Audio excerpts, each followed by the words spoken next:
पीएमएलएन के कुछ अकाउंट्स ने नवाज शरीफ का एक रिजल्ट कार्ड जारी कर दिया। मैंने ये बहुत सारे लोगों को इस पर तनकीद करते हुए देखा, मैंने बहुत सारे लोगों के अकाउंट्स पे पढ़ा, मैंने सभी का आदमी साहब हैं और कुछ और लोग हैं वहाँ मैंने पढ़ा, तो ये रिजल्ट कार्ड ज़रा आप देखें, बड़ा मज़ेदार है। ये नवाज शरीफ का रिजल्ट कार्ड है 1968 का, जब नवाज शरीफ साहब बिल्कुल एक बच्चे होंगे।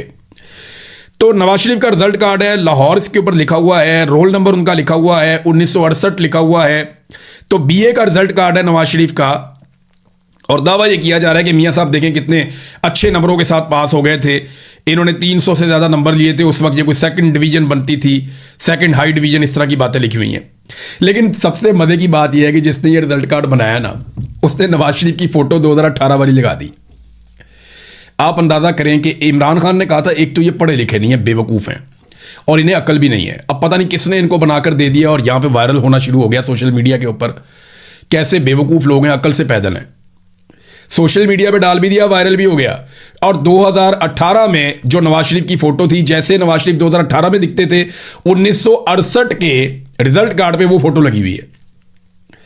यानी 1968 का रिजल्ट कार्ड, तो नवाज शरीफ तो बच्चा बलूंगरा होना चाहिए, बिल्कुल छोटी उम्र के होना चाहिए। लेकिन ये किसने किया? ये कुछ शरारत लगती है मुझे, किसी ने की है और नवाज शरीफ को शायद गंदा करने की कोशिश की है। लेकिन अब वहीं से बंदे इतने बेवकूफ़ हैं, अकल ही नहीं है, वो उठा उठा के उसको लगा रहे हैं और वो कह रहे हैं जनाब ये देखो नवाज शरीफ साहब का रिजल्ट कार्ड, इन नवाज शरीफ साहब के नंबर आए हुए हैं। अजीबोगरीब सूरत हाल है। वैसे कोई अकल मौत है ही नहीं किसी को। ये तो बिल्कुल कैलिबरी फॉन्ट वाला काम हो गया कि जनाब फॉन्ट बाद में बना, हमने उससे पहले तहरीर कर लिया। तो नवाज शरीफ 2018 में तस्वीर बाद में बनी, हमने जनाब 1968 में पहले से ही लगा दी थी। तब तो आर्टिफिशियल इंटेलिजेंस भी नहीं था कि कोई अंदाजा कर लेता कि बूढ़ा होकर नवाज शरीफ कैसा लगेगा। बहरहाल मौजें ही मौजें, दोनों तरफ मौजें हैं। जो इसके ऊपर लगा लगा के बातें कर रहे हैं वहाँ भी मौजें हैं, पीटीआई के लोग भी इसको फैला रहे हैं, वो इंजॉय कर रहे हैं, वहाँ भी मौजें हैं, और जो नून लीग वालों ने किया है वहाँ भी मौजें हैं। तो अकल नहीं तो मौजा ही मौजा। नाजरीन अब आ जाएं ज़रा थोड़ा सा इंटरनेशनल खबरों की तरफ।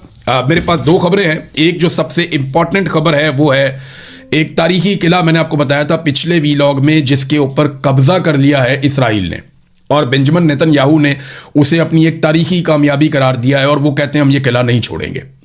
दूसरी तरफ पूरी दुनिया हिल गई है कि ये कैसे हो सकता है कि मुल्क के बड़े बड़े इलाकों के ऊपर वो कब्जा करते चले जा रहे हैं।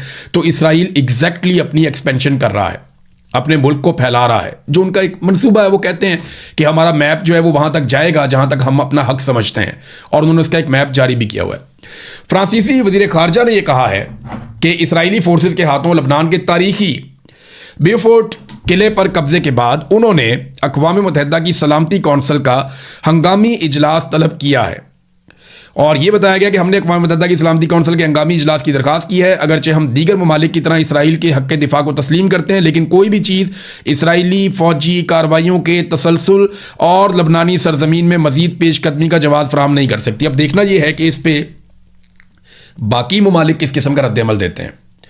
देखें, बरतानिया को अगर यहाँ पे बरतानिया इसराइल के हक़ में वोट करता है, देखें वीटो की पावर तो बरतानिया के पास है, अमेरिका के पास है, फ्रांस के पास है, चाइना के पास है और रशिया के पास है। चाइना और रशिया तो मुझे लगता है कि वो इस कब्जे के खिलाफ वोट देंगे। फ्रांस ने खुद ये बुलाया तो वो भी इस तरफ हो जाएगा। लेकिन अमेरिका के बारे में अभी कुछ कहा नहीं जा सकता, क्योंकि ये एक खालिसतन कब्जा है। इसके ऊपर डोनाल्ड ट्रंप क्या राय देते हैं, जब डोनाल्ड ट्रंप की राय आएगी ना, तो दबाव किस पे पड़ जाएगा? बोर्ड ऑफ पीस के ममालिक के ऊपर, कि जनाब वो तो ज्यादतियों को जस्टिफाई कर रहे हैं, तो आप बोर्ड ऑफ पीस में क्यों बैठे हुए हैं? ये तो मुतनाज़ हो गया, आप निकले इसमें से। तो एक नई सिचुएशन बनेगी। इस सिचुएशन पे हम नजर भी रखेंगे, बात भी करेंगे।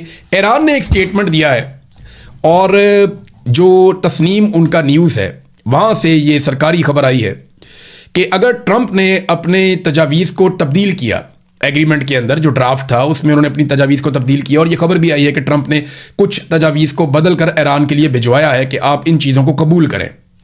तो उन्होंने कहा जी फिर ईरान भी रिवीजन करेगा, यानी ईरान भी नज़रसानी कर सकता है अपनी उन तजावीज़ के ऊपर जो अमेरिका भेज रहा है, और उन तजावीज़ के ऊपर जिन पे पहले इत्तफाक हो गया था कि अगर अमेरिका को यह हक है कि वो तजावीज़ के ऊपर रिव्यू कर सकते हैं, उनको चेंज करके दोबारा भिजवा सकते हैं, तो फिर ईरान भी ऐसा कर सकता है। कुछ भी अभी फाइनलाइज नहीं हुआ, और ईरान कोई भी ऐसा एग्रीमेंट एक्सेप्ट नहीं करेगा जो उसके मफाद के खिलाफ होगा। बहरहाल अब तक के लिए इतना ही। अपना ख्याल रखिएगा, अपने इस चैनल का भी। अल्लाह हाफिज़।